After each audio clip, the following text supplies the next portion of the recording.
Sir, huwag naman ho tayong ganyan. Sir. Wala. Kayo, puro kayo fake news ha. Ang hihilig nyo sa fake news. Sir, kalat na po ang mga pictures nyo sa social media. Pictures? Anong pictures? Sir, ito po ang mga pictures.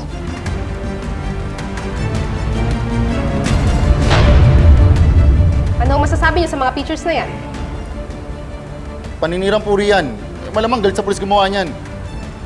Alam niyo yung trabaho namin, di ba? Maraming galit sa amin. Sa akin, maraming gusto manira sa akin. Sir, kahawig niyo po itong nasa pictures. Anong kahawig? Mukha niyo po yung nasa... Hindi ako yan. Walang enough evidence. Edited lang yung mga yan eh. Hindi ako yan. So ano Edited sinasabi yan. mo?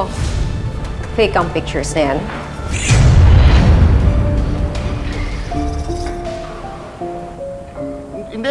Hindi totoo yan. Itaga mo sa bato. Edited yung mga yan. Ang sipag naman ng kaaway mo. Ang daming fake pictures, oh.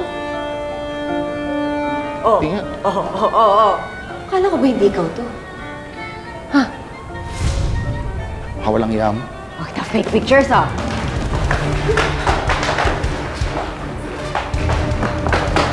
Ang dami nito sira. Magsilayas na kayo. Tapos na interview. Ano po masasabi niyo sa mga pictures na kumakalat sa inyo? Bongga mo, sis.